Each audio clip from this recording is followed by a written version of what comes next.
Je vous l'annonçais dès l'entame de ce journal, le délégué du gouvernement auprès de la communauté urbaine de Douala est l'invité de ce 20h30. Bonsoir, le docteur Friss Ntoné, vous êtes avec nous. Bonsoir. Merci de nous faire l'amitié de cette présence sur ce plateau du 20h30. Et vous venez pour nous annoncer la création à Douala de cette société d'économie mixte de gestion du patrimoine. De quoi s'agit-il exactement? Effectivement, la ville de Douala est, à travers la communauté urbaine, promotrice actuellement la création d'une société d'économie mixte locale de gestion de patrimoine.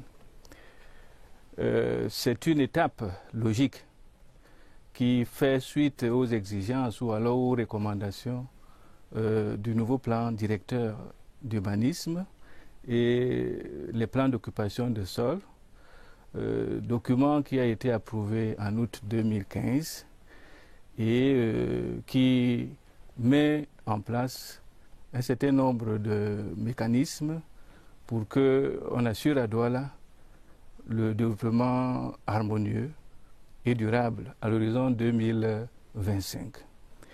Ce document a été élaboré de manière inclusive, c'est-à-dire avec la participation de toutes les populations. Ce qu'il nous faut en termes financiers à l'horizon 2025, c'est 1500 milliards. À ce jour, nous avons pu comptabiliser autour de 500-600 milliards de francs CFA. Cotisés par qui?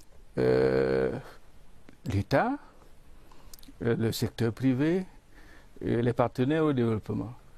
Il nous faut donc, pour que nous donnions toutes les chances à notre plan directeur d'urbanisme de s'épanouir, près de 900 milliards de francs CFA. Beaucoup d'argent dans 7 ans. Dans 7 ans. Je pense que le budget de la communauté urbaine, qui est aussi autour de 50 milliards de francs CFA, n'est pas suffisant. Quel intérêt cette société? L'intérêt, c'est qu'il faut qu'on continue à impliquer les bénéficiaires dans toutes les actions de développement de la ville. C'est pour cela que le secteur privé et les sociétés civiles sont sollicités à la lumière donc de la loi sur la décentralisation qui autorise les collectivités à créer des sociétés privées de participer. On a donc lancé depuis le 5 du mois d'avril un appel public à épargne pour constituer donc le capital social initial de cette société-là. Ce capital évalué à 10 milliards de francs CFA. Ce seront donc des souscriptions libres. Et pour quel intérêt, par les temps qui courent, ces histoires d'argent, comment les populations pourraient-elles être rassurées qu'elles ne seront pas grugées dans cette affaire? Les populations doivent être rassurées parce que c'est une procédure très encadrée, notamment par la Commission des marchés financiers qui a donné un visa après l'examen d'un dossier solide qui a été élaboré avec l'aide d'un PSI, c'est-à-dire d'un prestataire de services d'investissement, que je ne veux pas citer ici pour ne pas faire la publicité. Et les populations, donc, en participant, vont permettre à la ville d'atteindre ses objectifs, vont participer activement. Et comme c'est une société et que les projets qui sont inscrits, ce sont des projets générateurs de revenus. Il y aura donc, en dehors des retombées naturelles qui consistent à une ville développée, moderne, mais par le biais des dividendes, ces populations... Selon les quotes-parts. Qui contrôlera cette gestion? Comment les populations auront-elles la mainmise ou le regard sur cette gestion, monsieur le délégué du gouvernement? Il y a les contrôles par le gendarme de l'État, qui est la commission des marchés financiers. Il y a l'organisation même structurelle de cette entreprise. Y a-t-il un conseil d'administration? Qui a une assemblée générale, un conseil d'administration. La répartition même du capital peut rassurer, en ce sens que le secteur privé a jusqu'à 67% de parts et subdivisé en deux parties, les personnes morales 20% et les personnes physiques, c'est-à-dire vous et moi, 47%. Merci de donc, nous inclure. La société donc, est pratiquement contrôlée par vous et moi. Alors, si c'est la consécration du PPP, partenariat public-privé, ou alors la fin en quelque sorte de cette forme-là et la promotion de cette nouvelle forme, sous forme donc de cette société d'économie mixte de gestion du patrimoine. Qu'est-ce qui change exactement? Ce qui change, c'est que les partenariats publics-privés, qui sera le mode de prédilection que nous allons utiliser, sera plutôt renforcé.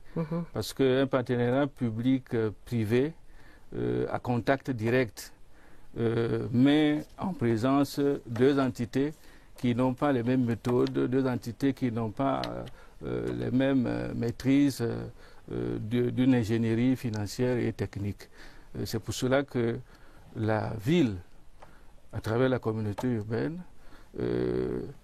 aura ses partenaires privés à travers donc cette société qui offrira donc toutes les conditions de sécurité vis-à-vis de tout investisseur ou promoteur et d'une manière générale, on y inclut exclusivement les projets générateurs de revenus. À quand les premiers projets pour terminer?